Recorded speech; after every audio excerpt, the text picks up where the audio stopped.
آپ کی جو ہماری NCC ہے اس کی خواہش یہ ہے کہ اگر یہ احتیاط سے چلتے رہیں تو ان کو جو معمول کی سردیوں کی چھٹیاں ہیں وہاں تک ان کو پہنچا دیا جائے، پھر اس کے بعد تو ظاہر ہے کہ پھر سردیوں کی چھٹیاں ہو جائیں گی تو ایک بریک مل جائے گا.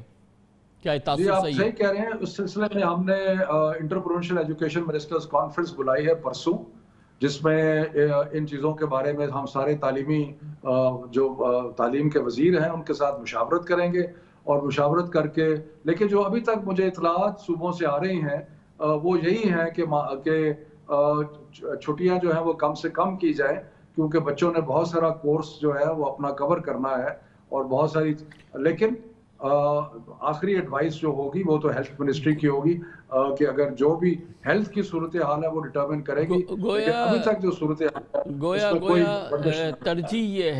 ترجیح یہ ہے آپ کی اور تمام صوبوں کی کہ ہمارے ہاں جو تعلیمی لاس ہو چکا ہے ایکیڈمک سیشن کا اس سال کے شروع میں کووڈ کی وجہ سے، اس کو ہم کور کریں اگر یہ احتیاط سے پاسبل ہے اور سردیوں کی چھٹیوں کو مختصر کیا جائے. بالکل یہی بات ہے جی، اور خواہش یہی ہے کہ کورس ورک کو کور کیا جائے، خواہش یہی ہے کہ چھٹیاں کم رکھی جائیں، اور اگر حالات نے اجازت دی اور انشاءاللہ اللہ نے مہربانی کی تو کسی معمول کی چھٹیاں یا اس سے بھی کم چھٹیوں سے ہم کوشش کریں گے کہ معاملات آگے چلیں، اور بند کرنے کا ارادہ بالکل نہیں. شوکت صاحب یہ بتائیے گا کہ یہ جو جیسے آج کی میٹنگ ہے NCC کی میٹنگ ہے، بالکل سپریم باڈی ہے اس حوالے سے، ظاہر ہے کہ ہمارے یہاں ہمارے لوگ اس طرح سے احتیاط نہیں کر رہے، حکومت بھی جو ہے وہ نہیں چاہتی، وزیر اعظم نہیں چاہتے کہ کاروبار معیشت اور صنعتوں کو بند کر دیا جائے، ایک ٹوٹل لاک ڈاؤن نہ ہو، لیکن کیسے آپ لوگ سوچتے ہیں کہ کیسے لوگوں کو پابند کیا جائے یا مجبور کیا جائے کہ کم از کم ماسک پہنے؟ یہ تو ماسک پہننے پہ بھی تیار نظر نہیں آ رہے. اس ڈیلیما کو کیسے آپ لوگ ہینڈل کرتے ہیں؟ کیا آپ لوگوں کے ذہن میں ہے؟ کامران صاحب ابھی تک ہم اس مقام پہ نہیں پہنچے جہاں پہ ہم کوئی بہت سخت سزائیں دیں، لیکن مجھے لگتا ہے کہ وقت آ جائے گا کہ جرمانے اور سزائیں کا تعداد جو ہے وہ بڑھانی پڑے گی، کیونکہ اور بڑا آسان چیز ہے کہ اگر ماسک پہنی جائے تو دنیا جہان کی جو رپورٹس ہیں وہ یہ کہتی ہیں کہ بیماری کا پھیلنے کا خدشہ بہت کم ہوتا ہے. تو اس لیے ہم تو یہی کوشش کریں گے، تلقین کریں گے، اور شاید ایک ایسا سٹیج آ جائے جہاں پہ قانوناً یہ اگر اس کی خلاف ورزی ہوتی ہے تو اس میں سخت جرمانے اور سزائیں بھی ہو سکتی ہیں. بہت بہت شکریہ جناب شفقت محمود ہمارے ساتھ موجود تھے، وفاقی وزیر تعلیم. قومی کورونا پالیسی کے حوالے سے ہمیں روشناس کر رہے تھے، ہمیں بتا رہے تھے آج جو پالیسی فیصلے ہوئے ہیں، یقیناً بنیادی فیصلہ وزیر اعظم عمران خان کا یہ ہے کہ معیشت و کاروبار اور روزگار چلتا رہے، جیسا کہ انہوں نے جب کرونا کی پوری شدت سے پاکستان میں کو جکڑا تھا جو ان کی پالیسی تھی، اب بھی یہ پالیسی برقرار رہے گی. لیکن بہت ہی منت سماجت کر رہی ہے حکومت عام پاکستانیوں سے کہ خدا را گھر سے باہر نکلیں، گھر کے اندر جہاں پہ ممکن ہو سکے ماسک پہنیں. اس کے ساتھ ہی ہمارے آج کے پروگرام کا اختتام ہوتا ہے. کل آپ سے پھر ملاقات ہوگی انشاءاللہ. کل تک کے لیے کامران خان کو اجازت. اللہ حافظ ناصر. Hi, it's Sayyeda Shanaz here. Thank you for watching Dunya News. For more videos and updates, don't forget to click the subscribe button. Keep watching Dunya News.